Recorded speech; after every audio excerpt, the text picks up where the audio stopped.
Pasi është dorëzuar një audio, një regjistrim për nga radiot e Gardës dhe është kërkuar të bëhet ekspertim, autenticiteti i kësaj, vërtetësia e kësaj dhe të përcaktohen zërat, kujt janë. Të duheshe nga burimi kryesor, origjinal, apo jo?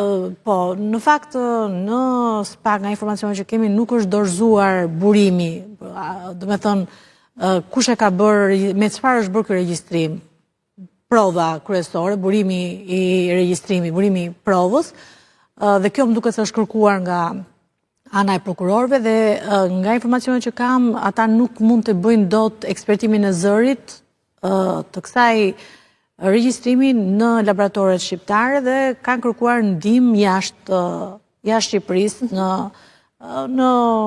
laboratorët të tjerë që ata gjithmonë kanë ndihmën e homologëve në fakt në këtë.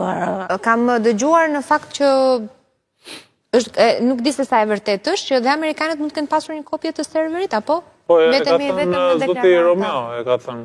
Nuk e di këtë pjesë. Dhe ka thënë të Beqiri. Këtë që... Unë ka pësuar të keni thënë jo. E vërteta është që serveri është kopjuar realisht në atë kohë, por nuk di që... Do shta... E vazhdo me pyetjet një nga unë.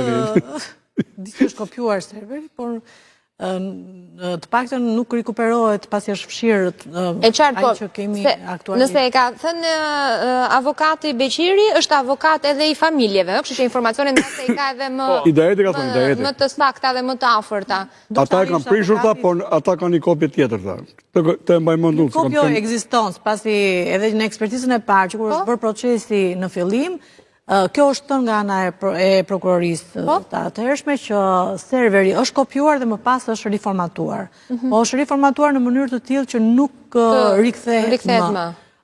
Nuk e di nëse do ketë në një mënyrë tani me që shkenca ka ecur, bëhet fjalë për 15 vite nëse mund ta rikuperojnë, por kjo është thënë që në procesin e parë, pasi unë e kam ndjekur dhe procesin e parë. Pra, flas që deri tani krahas dëshmive prokurorët dhe oficerët e policisë gjyqësore më shumë punojnë me provat.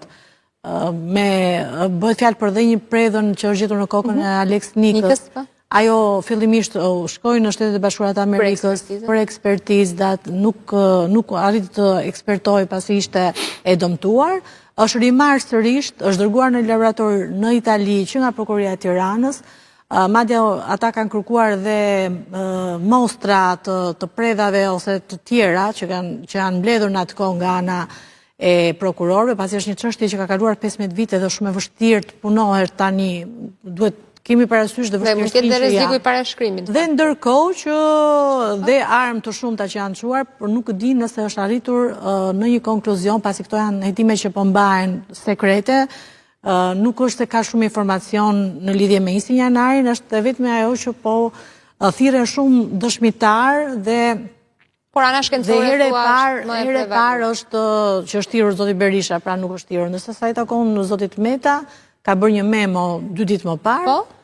Në fakt përkon me kohën pasi doli nga zoti Berisha nga marrja në pyetje në prokurori, një ditë ose 2 ditë më vonë ka qenë zoti Meta që ka bërë kërkesën për të pyetur dhe zoti Berisha artikuloi në fakt edhe videon e Dritan Priftit për kursënimin dhe pak nga ajo që kuptova nga avokati i tij sot bëhet fjalë për dokumenta, siç tha ai, dokumenta sekrete që janë audio, video dhe dokumenta shtetërore flasim apo shtetërore të deklasifikuara. Kështu u shpreh ai tani. Nuk dihet nëse do të merret parasysh kjo kërkesë dhe mund të merret si person që ka dieni në lidhje me 21 janarin. Okej. Çfarë mund të thotë të hedhë dritë Ilir Meta për 21 janarin, protesta që unë mendoj që ta marrin parasysh kërkesën më sjesh. Se të parën për të lypi pong nuk e morën parasysh dhe e marrin të tjetër. Tani nuk po e marr autosin për te shakave, pse do të më shumë kom tani për plasën për mëdha. Sot avokati Palestra i ka bërë mirë, do bëjë libër. Burgun e ka shiju. Tani, unë mendoj që du të citoj Poli Hoxhën, pa e marrë autoshtin, tha, me siguri Meta do sqaroj për para gjykatës arsyen çfarë ka dashur t'i thot Sali Berishës kur i tha në parlament në fund të vitit 2015, kur Saliu i tha kokë qelbur kokë krimit jep dorëheqjen, ai tha e kam dhënë një dorëheqjen tha për shkëlqim Berishën nuk e jap 2 herë.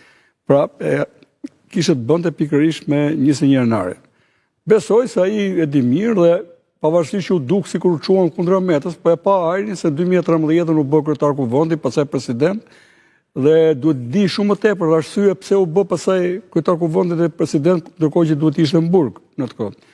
Pra, do të jetë shumë e vlefshme dëshmia e tij, do ta dëgjojmë me shumë vëmendje dhe këshëri të madhe. Me kuriozitet. Okej, Alban, çfarë mund të sjellë Meta për 21 janarin? Unë besoj zoti Meta duke e lidhur edhe me procesin e parë, pra me procesin që